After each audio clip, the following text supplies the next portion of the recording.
Okay, bali may nihanda ko dito ngayon na lulutuin ngayon.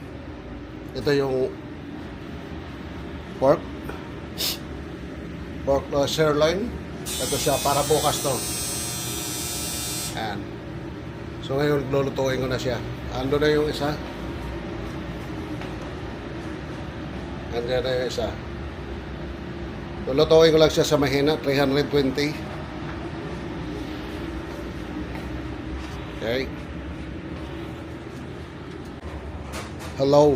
Naluto na yung roast pork ko. Andito na yan. Ayan.